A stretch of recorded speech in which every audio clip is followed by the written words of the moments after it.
Certificate मिलता है पार्षद बनने के बाद। ये मेरा ये तो एम है नहीं कि मेरे को सर्टिफिकेट मिल जाएगा मैं उसको दीवार पर टांग दूंगा।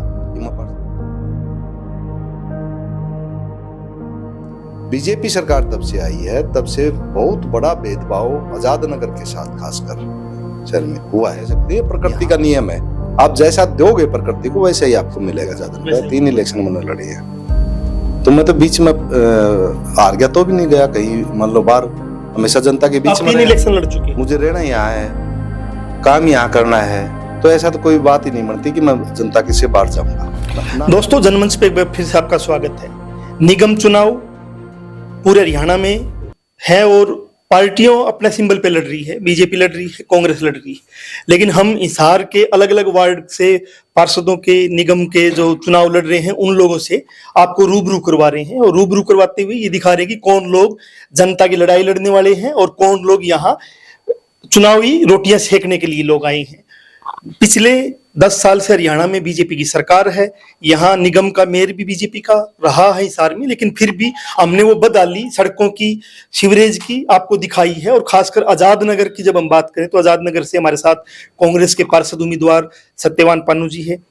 सत्यवान पानू जी का संघर्ष भी हमने दिखाया है, सिविल हॉस्पिटल की मांग को लेकर के हॉस्पिटल बने उसके लिए, दूसरी जो समस्या है उनके लिए भी दिखाया है। और बीजेपी ने जिस तरीके से यहाँ व्यवहार किया है आजाद नगर की जनता के साथ कि न यहाँ फुटपाथ है, न तिरंगा लाइटें हैं, न यहाँ पे सड़क है, सीवरेज की व्यवस्था तो आप पूरे शहर में जैसी वैसी यहाँ पे है। तो सर सीधा मुद्दे पे है कि आप किन मुद्दों पे चुनाव लड़ रहे हो?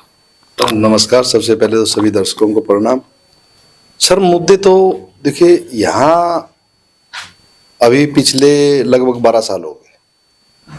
आजाद नगर उससे पहले प्राइवेट कॉलोनियां थी, नगर निगम के अंदर नहीं था। नगर निगम के आने के बाद में जो उससे पहले थी कांग्रेस सरकार ने पहले काफी काम किए। यहाँ बहुत बड़ा एक मुद्दा था पानी का, जलघर का। यहाँ पानी की सप्लाई बहुत किल्लत थी, पानी टैंकरों से तकरीबन सप्लाई होता था, या रात को 12-1 बजे 2-2 बजे पानी छोड़ के सप्लाई, थोड़ा बहुत सप्लाई होती थी। उस दौरान एक बहुत बड़ा जलघर का निर्माण करवाया।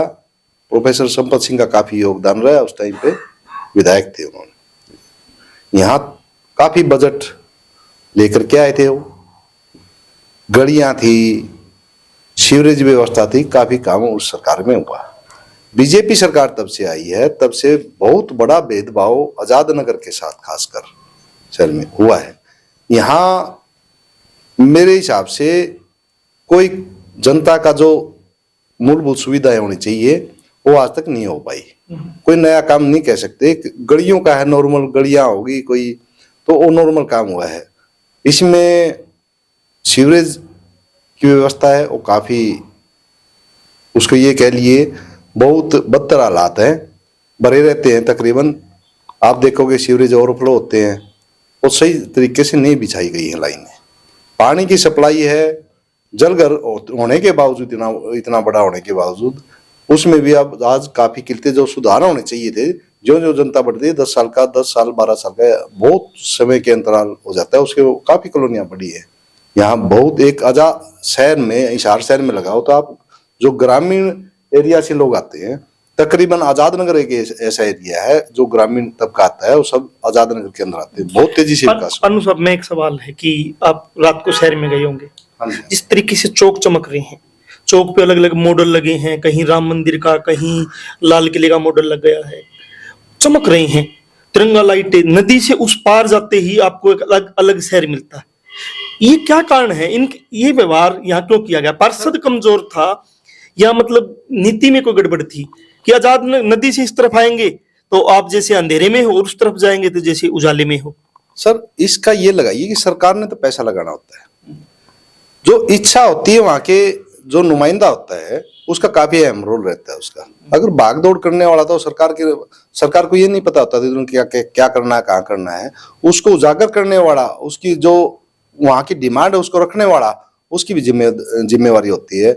विधायक हो गया, लोकल पार्षद हो गया, पार्षद का तो देखो रोल रहता ही है सरकार के सामने लाने का कि हमारे को तो ये जरूरत है आज। वो प्रॉपर पार्षद किस लिए चुने जाते हैं?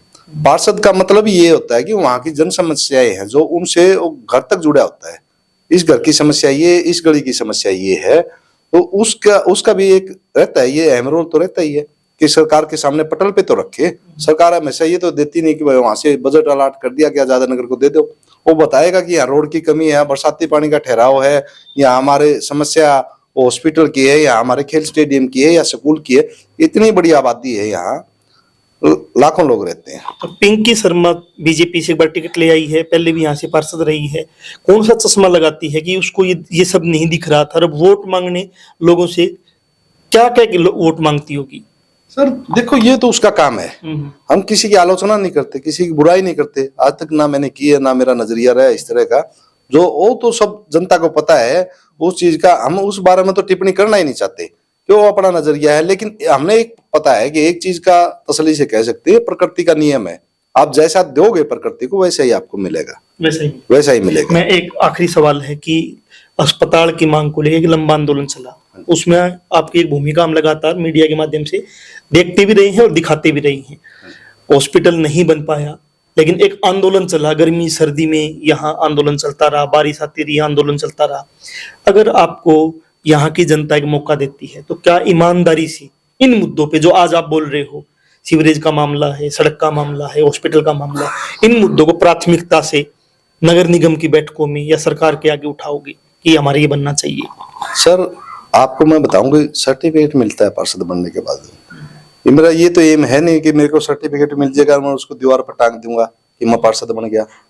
हम पहले भी लड़ाई लड़ते रहे हैं, चाहे रोड की हो, बरसाती पानी की निकासी की हो, खेल स्टेडियम की हो, चिकित्सा सुविधा की हो, या शिक्षा की हो, हमेशा उठाते रहे हैं।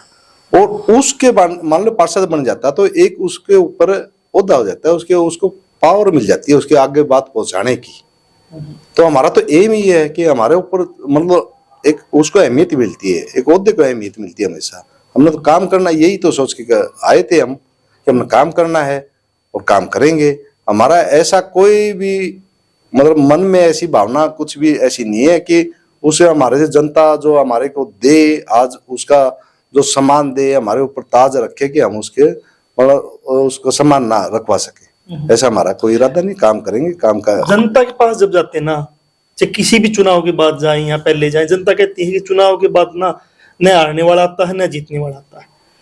तो मैं आपसे क्या उम्मीद कर सकता हूं कि आपकी हार होगी, जीत होगी, वो तो जनता को देखनी है। आप जनता के जो आपका वोटर है उसके प्रति अगली 5 साल, चाहे हारो चाहे जीतो, उसके प्रति 5 साल आप वफादार रहोगे, उसके सुख दुख में काम आओगे? सर पिछले जब से निगम बना है, निगम के अंदर आया है आजाद नगर, 2 इलेक्शन हुए हैं, वैसे एक बाई इलेक्शन हो लिया आजाद नगर, 3 इलेक्शन मैंने लड़े हैं। तो मैं तो बीच में हार गया तो भी नहीं गया कहीं, मान लो बाहर, हमेशा जनता के बीच में 3 इलेक्शन लड़ चुके? हाँ जी, मैं हमेशा लगातार जनता के बीच में रहा हूँ।